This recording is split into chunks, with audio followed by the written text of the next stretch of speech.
Sinan mendatangi ibunya yang sedang menyendiri, bersedih dan menangis karena kata-kata Farid. Dia dengan nasihat-nasihatnya berusaha untuk menguatkan ibunya lagi agar bisa kembali ceria seperti semula. Berikutnya, Sinan mendatangi Farid yang sedang duduk sendiri merenung. Dengan gaya santainya, dengan obrolan ringannya dan penuh canda, Sinan menasihati adiknya bahwa tidak mungkin seorang Azadeh melakukan sesuatu yang bisa mencemarkan nama baik keluarga. Pasti ada seseorang yang berusaha untuk memfitnahnya. Mendengar ini, Farid hanya membalas kakaknya dengan senyuman. Dia masih bertanya-tanya kenapa ibunya hanya terdiam saja. Di dalam kamar, Farid mengajak bicara Aisyah tentang apa yang sebenarnya terjadi padanya seharian ini, mulai dari dia membatalkan kencan dengannya hingga tiba-tiba bisa muncul berita online tentang dirinya. Namun, lagi-lagi Aisyah hanya terdiam menutupi permasalahannya dengan Baha. Meski Farid terus mendesaknya untuk berbagi permasalahan dengannya, Aisyah malah semakin diam membisu. Mulutnya bagai terkunci. Aisyah takut mencederai kepercayaan yang diberikan Farid padanya. Sementara itu, di kediaman Faroglu, pasangan baru Yaman dan Betul bertamu dengan maksud untuk meminta restu Husain dan Zumrud sebagai orang tua angkat Betul. Mereka tentunya disambut dengan hangat oleh keluarga Faroglu, termasuk oleh Hande. Tapi, apakah Yaman sungguh berniat untuk meminta restu? Tidak. Impian Yaman adalah bisa memiliki Hande. Tapi karena Hande terus menolak, masih terobsesi dengan Farid, Yaman memanfaatkan Betul untuk memanas-manasi Hande. Apakah caranya akan berhasil? Diam-diam Yaman mengikuti Hande ke kamarnya. Lagi-lagi Yaman merayu Hande, meyakinkan Hande bahwa dia tergila-gila padanya, bahwa dia cemburu pada Yaman. Tapi kali ini Hande sama sekali tidak termakan omongan Yaman. Sikapnya acuh. Sementara di kediaman Sancakzadeh, Aisyah dikejutkan oleh kedatangan Baha yang masuk menyelinap ke kamarnya. Baha masih terus memaksa Aisyah untuk melarikan diri bersamanya keesokan harinya. Namun, Aisyah tetap kekeh menolaknya. Di lain pihak, Farid yang ikut terbangun kala itu mulai curiga akan kelakuan aneh Aisyah ini. Di pagi harinya, Baha masih berusaha untuk menghubungi Aisyah, lagi-lagi untuk memaksanya agar mau melarikan diri bersamanya. Aisyah bingung hingga terkaget ketika melihat kemunculan Farid di belakangnya secara tiba-tiba. Melihat ini, Farid semakin curiga dengan tingkah aneh Aisyah, ditambah dengan handphonenya yang tidak henti-hentinya berdering. Ada apa sebenarnya? Siapa yang menelponnya terus-menerus? Pikir Farid. Azadeh mengajak kedua menantunya berjalan-jalan ke pasar. Akibat pemberitaan online tentang Aisyah kemarin, Azadeh sangat mengkhawatirkan nama baik keluarga Sancakzadeh. Dia menantang masyarakat Antakya untuk berbicara langsung di hadapannya. Dia melarang orang-orang untuk membicarakan hal buruk tentang keluarganya di belakangnya. Dia tunjukkan bahwa kedua menantunya masih di sampingnya, berjalan kompak beriringan bersamanya dengan keluarga Sancakzadeh. Jadi, tidak ada alasan untuk menggosipkan keluarga Sancakzadeh di belakangnya.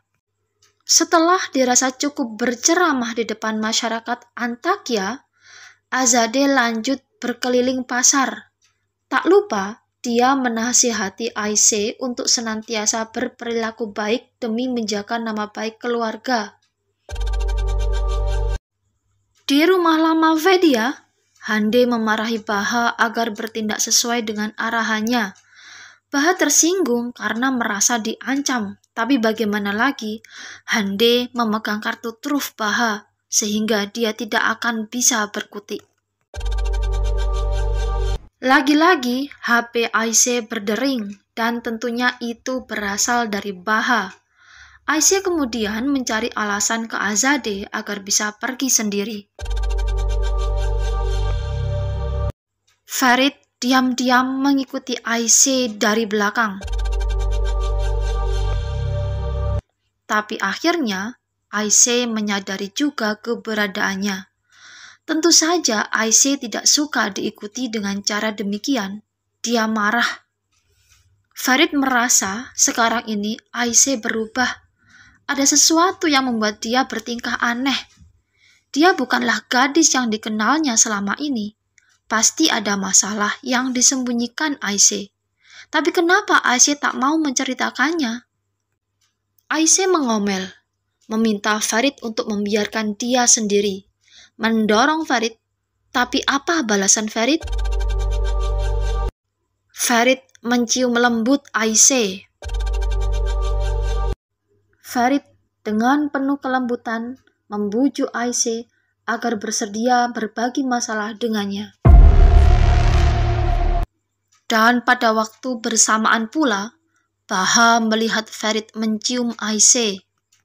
Hatinya hancur sehancur-hancurnya. Kembali ke Farid dan Aisyah. Mereka akhirnya pergi ke pondok. Farid mengajak Aisyah berbincang-bincang dari hati ke hati. Berharap masing-masing bisa dan mau mengungkapkan perasaan terpendam mereka selama ini. Mengungkapkan perasaan cinta yang tumbuh tanpa bisa dikendalikan lagi.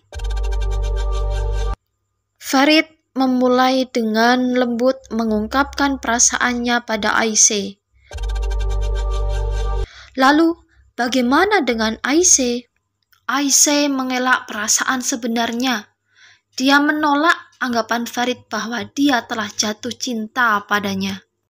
Kenyataan ini sangat berkebalikan dengan apa yang dibayangkan oleh Farid selama ini.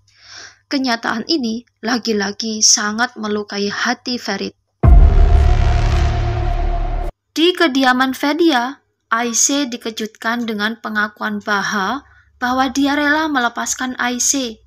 Dia akan menjauhi Aisyah dan tidak akan mengganggunya lagi. Dia akan hidup jauh dari Aisyah. Mendengar ini jelas Aisyah lega. Dia ucapkan salam permisahan pada Baha. Aisyah kembali ke pondok mencari Farid. Tapi Farid sudah tidak berada di pondoknya lagi. Kemana Farid? Farid yang sudah terluka hatinya seperti biasanya menghibur hatinya dengan berkuda di sepanjang pantai.